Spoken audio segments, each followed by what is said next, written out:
Assalomu alaykum aziz birodarlarim. Videoni keng tarqalishi uchun like bosishni unutmang. Payg'ambarimiz sollallohu alayhi va sallam sababchi bo'lgan qilgan bilan barobardir deganlar. Inshaalloh bu sabab siz ham ajru savoblarga ega bo'lasiz. Bismillahirrohmanirrohim. Alhamdulillah vassalatu vassalamu ala rasulillah. Amma ba'd. Assalomu alaykum va rahmatullohi va barakatuh. Muhtaram azizlar, siz azizlar bilan yana bugun ko'rishib turganligimizdan, yana diydorlashib turganligimizdan Allohga shukronalar aytamiz. Jannat sizga muborak deb atalgan turkum suhbatlarimizni davom ettirar ekanmiz. Bugun Rasulimiz alayhi salatu vassalam mana bu ish bilan do'zaqiy bo'ladi, mana bu ish bilan jannatiydir degan ko'rsatmalari haqidagi hadisni o'rganamiz. Bu bugungi kunimizga juda muhim va jannatga izlanayotgan odamlarimiz uchun oson. Hadis Abu Hurayra radhiyallohu anhudan Imom Ahmad rivoyat qilgan. Abu Hurayra radhiyallohu anhu aytadilarki, payg'ambarimiz alayhisalomga kelib shunday dedi bir kishi: "Ya Rasululloh sallallohu alayhi vasallam, inna fulana yudhkaru min kathrati salatiha wa siyamiha wa sadaqatiha, ghayra annaha tu'zi jiranaha bilisaniha, qala hiya fin-nar." Ya'ni aytibdilarki, bir kishi kelib, "Ya Rasululloh, bir ayol bor, namozi ko'p, roza tutishi ko'p, sadaqalar qiladi, biroq u tili bilan qo'shnilarga ozor beradi" dedi. Shunda Rasulimiz alayhisalom, "U do'zaxda" dedilar. Yana gapini davom ettirdi.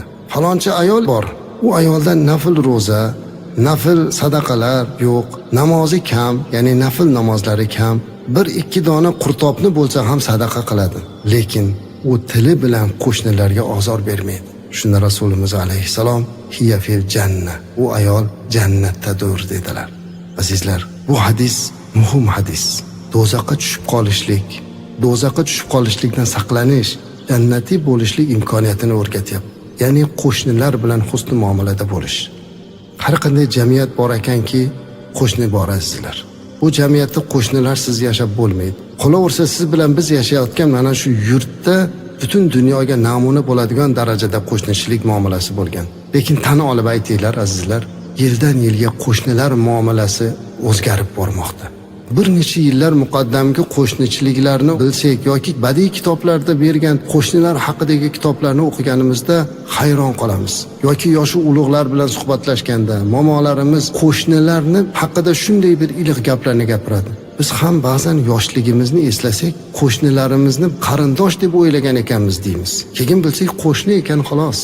Shunchalik darajada yaqin bo'lib ketganki, qayg'usiga sherik, xursandchiligiga sherik bo'lgan, yelkadosh bo'lgan, asli u qo'shni bo'lgan.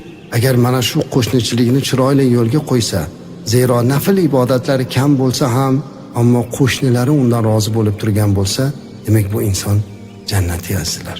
Qo'shnini haqlari bor. Aytadilarki, qo'shni bor, senda bitta haqqi bor. Qo'shni bor, senda ikkita haqqi bor. Qo'shni bor, senda uchta haqqi bor. Ular kim? Agar qo'shningiz boshqa din vakili bo'lsa, lekin sizga qo'shni bo'lsa, uni baribir sizda bitta qo'shnilik haqqi bor.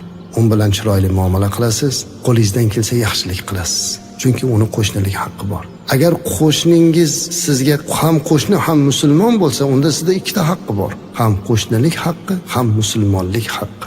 Agar qo'shningiz ham musulmon, ham qarindosh bo'lsa, uni sizda uchta haqqi bor. Ham qo'shnilik haqqi, ham musulmonlik va qarindoshlik haqqi. Ana o'shanga rioya qilish kerak. Qo'shnisi och bo'lib, o'zi to'q bo'lib uxlashlik hech to'g'ri kelmaydi bizning dinimizda. Qo'shnini holidan xabar olish, ularga ezgu ishlar qilish, ularga yaxshilik qilishlikka buyurilganmiz azizlar. Bir kuni bir xabar o'qib qoldim. Bir mahallada yoshi keksa, hech kimi yo'q bir inson olamdan o'tib uyida qolibdi. Qarangki, bir necha kunlar o'tsa-da, u odamning uyida vafot etganini hech kim bilmabdi. Oxiri qayerdandir bir xabar bilan kelishib, toki o'zini uyidan o'sha mayitni hidlangani chiqib ketmagunga qadar odamlar bilmagan va eshikni buzib kirgan. Mana shuni xabar qilib berdi. Ehtimol hech kim bu yerda asosiy nuqtaga e'tibor bermagandir. Ha, bir odam bechora yolg'iz ekanda, bola chaqasi yo'q ekan, o'lib qopti-da, bilmayapti-da, qarang hech kim deyishimiz mumkin. Lekin mana o'ylantirgan narsa, nahotki bir necha kun bir qariya ko'chaga chiqmasa, ko'rinmasa, bir devor qo'shnisi bilmaydimi? Bir mahallada yashasa, yo'q qo'shnisini vafot etib qolganini ham bilmasa, Ba'zan yolg'iz yashayotganlarga xonadonlardan onamiz ovqat berardilarki, "Por falonchi xolangga yoki falonchi amakingga olib chiqib berginki, ovqatimizdan yesinlar." Uyma-uy ovqat tashib yurardik yoshligimizda. Agar o'shandaqa bo'lsa, kirib aytadi, "Eshiklarini ochmayapti." Darhol e'tibor beriladi. Balkim u odam darhol vafot etmagandir, yordamga muhtoj bo'lib yotgandir, kasal bo'lib. Mana bu jihatlari insonni o'ylantiradi azizlar. Biz butun dunyoga namuna bo'ladigan qo'shnichilikni barpo qilgan xalqmiz. Uzoqlarga ketganda qo'shnimizga uyimizning kalitini berib ketganmiz. Qarab turing deb. Hatto ba'zilar bola chaqasini ham tashlab ketgan, siz qarang deb zarur ish bilan ketgan. Omonat deb qabul qilgan. Qo'y mollarini qaragan, qo'shnimiki deb.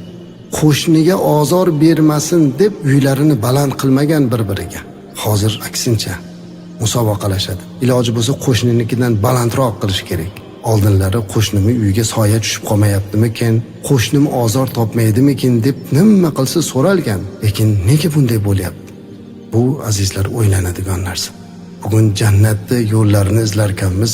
Payg'ambarimiz alayhisalom aytganlaridek, agarki nafl ibodatlari kam bo'lsa ham, boring bitta qurtob bo'lsa ham ehson qilib yurar ekan-u. Lekin qo'shnisiga ozor bermas ekan degan ayolni jannatiy bu deyaptilarmi? Demak, qo'shnilar bilan juda go'zal muomalada bo'lgan har bir musulmonga jannat va'da qilinyapti. Mana bu narsani qilishimiz kerak.